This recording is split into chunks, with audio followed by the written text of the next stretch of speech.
نور الدنيا والدين والصلاة والسلام على أشرف الأنبياء والمرسلين سيدنا محمد وعلى آله وصحبه أجمعين. رب اشرح لي صدري ويسر لي أمري واحلل عقدة من لساني يفقهوا قولي وبعد. Apa khabar tuan-tuan dan puan-puan semua malam ni? Alhamdulillah boleh bertahan masuk kepada pusingan yang kedua, kemudian finalnya pusingan yang ketiga. Meniti kita Ramadan kali ini hari demi hari nak menuju 10 malam yang terakhir, muhasabah 10 malam yang terakhir yang kita akan tuju insya-Allah. Baik tuan-tuan dan puan-puan yang dikasihi oleh Allah Subhanahu wa taala, firman Allah Subhanahu wa taala, a'udzubillahi minasyaitonir rajim. Ya ayyuhalladzina amanu kutiba 'alaikumus shiyam kama kutiba 'alal ladzina min qablikum la'allakum tattaqun. Wahai orang-orang yang beriman, maka sudah tentu orang Islam. Kalau orang kafir, kalau dia berpuasa dapat pahala tak? Tak dapat. Dia kena syahadah dulu baru dapat. Difardukan ke atas kamu orang Islam ni, yakni diwajibkan ke atas kamu berpuasa sebagaimana yang telah diwajibkan ke atas orang-orang yang terdahulu daripada kamu, Nabi zaman lain, Rasul zaman yang lain, wajib juga. Puasanya berbeza dengan puasa kita, sunnah Nabi Muhammad sallallahu alaihi wasallam, syariat baginda berbeza dengan syariat Nabi yang terdahulu. Moga-moga kamu bertakwa. Moga-moga ni kita terfikir tak, moga-moga agak-agak ke? Mungkin ke? Mungkin jadi, mungkin tidak ke? Sebenarnya moga-moga di sini ialah confirm akan bertakwa. Baik. Apakah benar confirm akan bertakwa? Kita terfikir pula, aku puasa dah bertahun-tahun dah, tapi aku rasa perubahan diri aku belum cukup lagi. Sikit sangat perubahan dia tu. Rupa-rupanya nak dapat takwa itu, maka puasanya bukan sekadar puasa zahir, menahan diri daripada makan dan minum dan jima' dan sesuatu yang membatalkan puasa, tetapi yang lebih lagi daripada itu yang perlu ditekankan ialah juga memelihara diri daripada perkara yang membatalkan pahala puasa. Apa dia tu? Menjaga 7 panca indera. Kita nak menuju ke 10 malam yang akhir. Permulaannya kena jaga 10 hari yang pertama, 10 hari yang kedua, insya-Allah akan sampai 10 hari yang ketiga itu jauh lebih baik insya-Allah. Tetapi berhati-hati dengan ujian yang berlaku pada musim yang 10 yang pertama dan 10 yang kedua.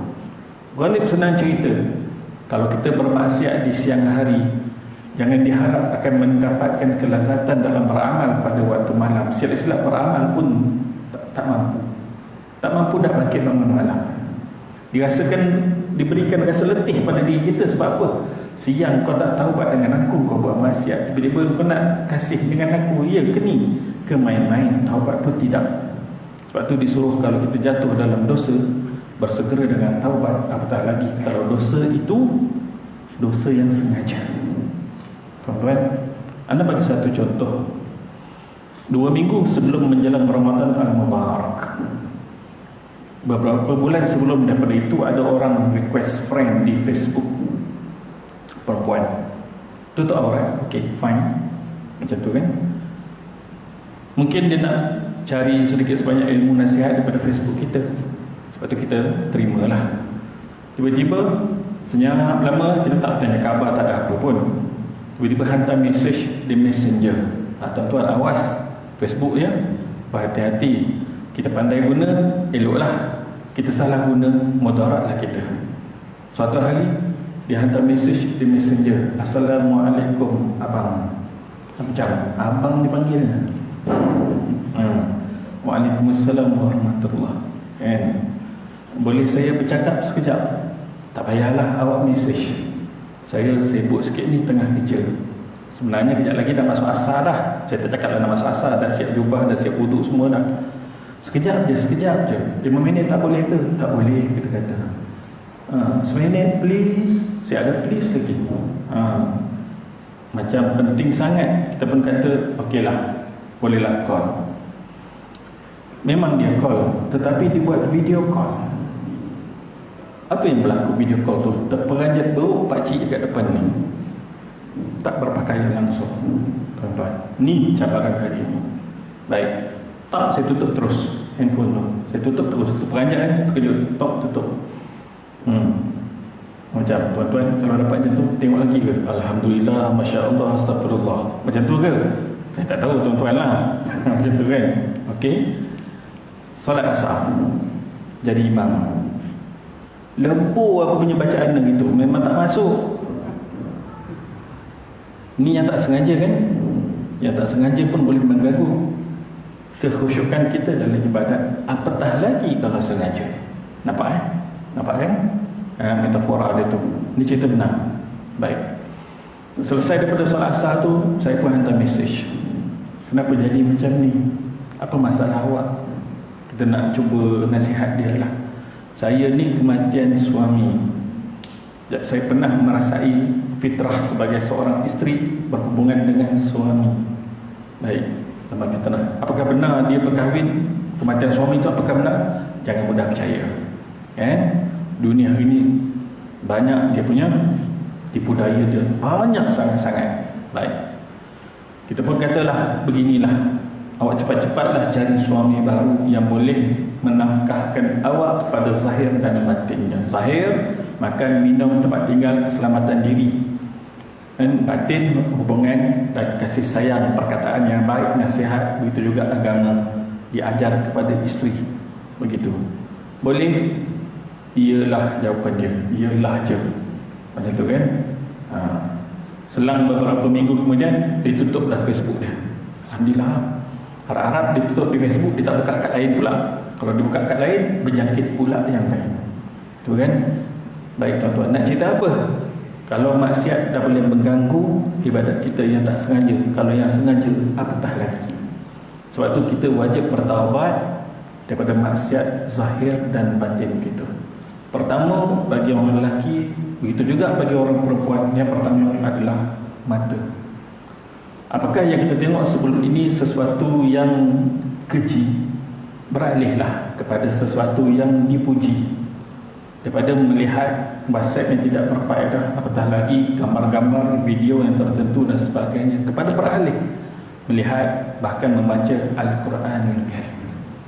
Kemudian telinga, apa yang kita dengar sebelum ini, banyak dengar muzik ke, tutuplah. Anak radio pun tak dengar, TV pun tak tengok. Dan TV pun tak tengok. Kalau tengok pun anak main game. Nintendo dia tu lah. Beli steering yang buat daripada kotak atau benda semua tu. Tengok itu je lah. Sekejapnya layan dia kan. Baik. Itu telinga. Juga akan memberi kesan kepada ibadah kita.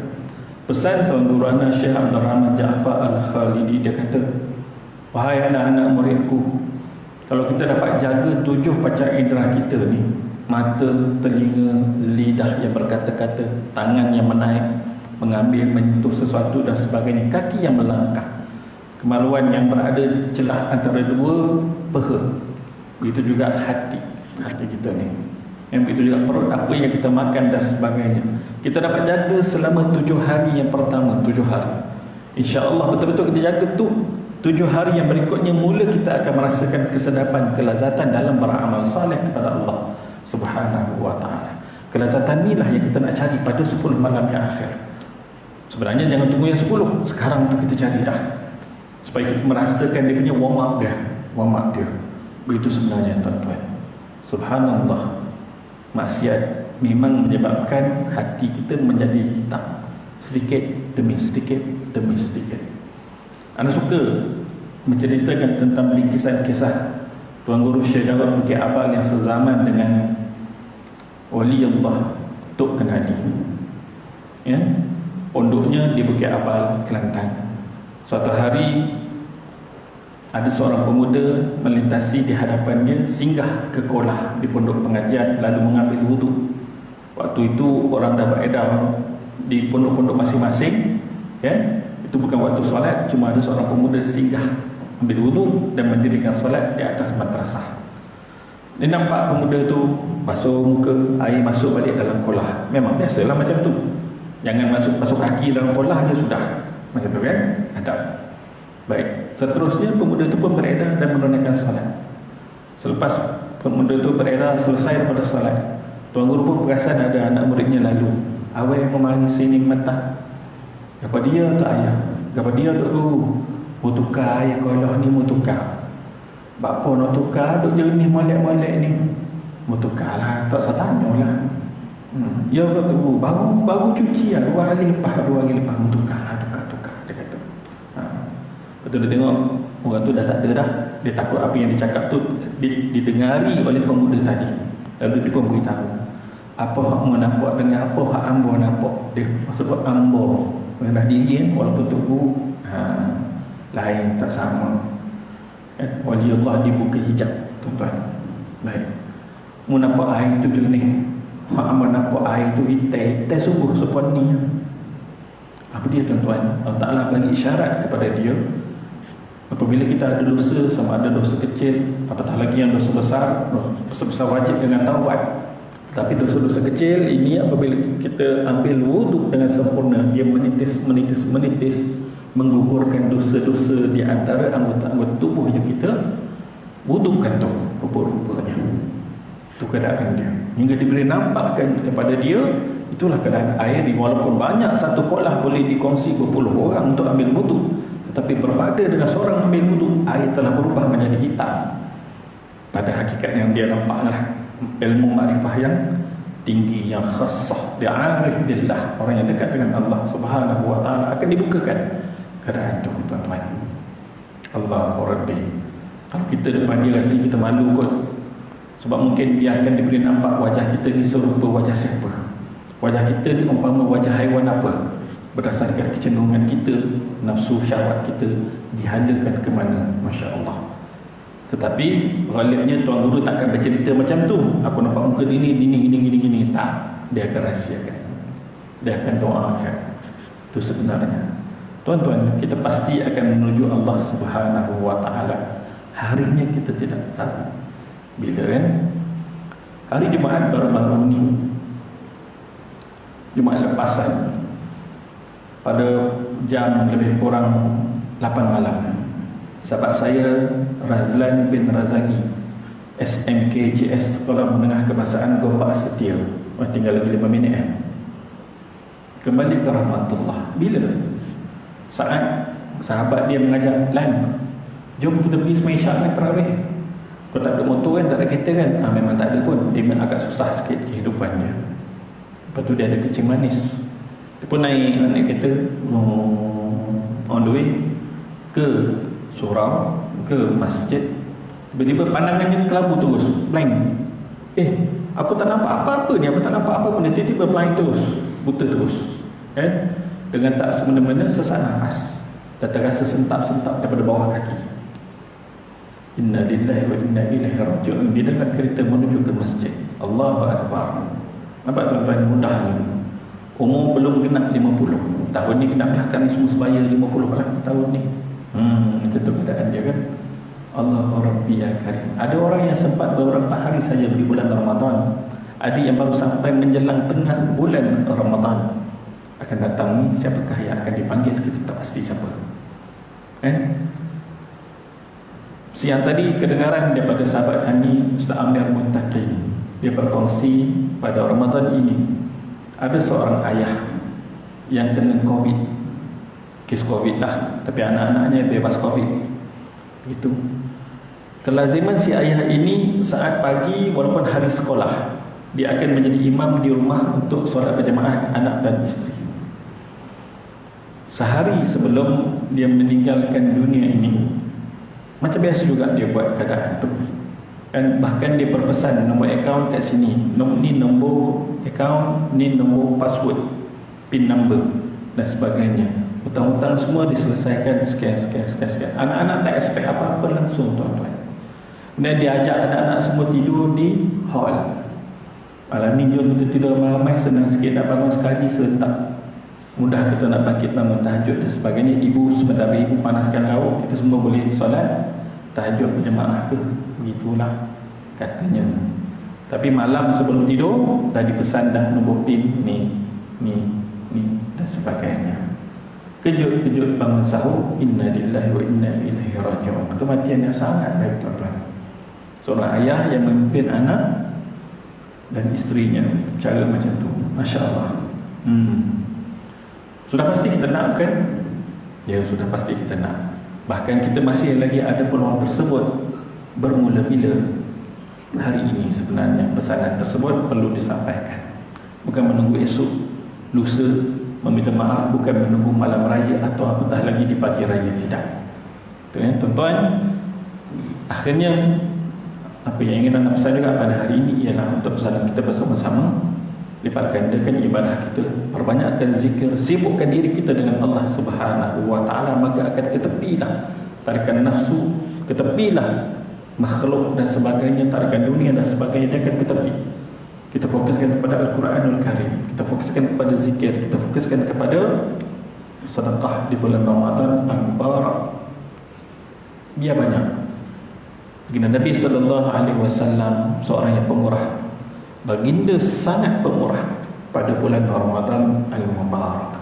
Jadi kita ikuti sunnah baginda Nabi SAW. Mudah-mudahan dengan berkat amalan yang kita buat tu, Allah Ta'ala jemput masuk dalam 10 malam yang akhir, bahkan mendapat Al-Qadar, bahkan dapat beramal pada malam-malam yang ganjil itu jauh lebih baik berbanding sebelumnya, insya-Allah.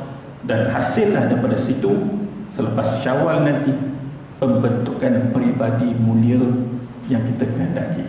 Orang yang sebelum tu mungkin negatif, dia jadi positif. Orang yang sebelum tu positif tapi di tahap biasa, dia akan menjadi orang yang luar biasa. Luar biasa ini perlu ada usaha dan juga tawakal kepada Allah. Mohon pertolongan, mohon bantuan agar kita boleh berubah dengan izin Allah Subhanahu wa ta'ala. Sekian dahulu tuan-tuan, maaf daripada anak yang fakir di depan ni. Aku lupa lihada wa astaghfirullahal azim li wa lakum. Wassalamualaikum warahmatullahi wabarakatuh.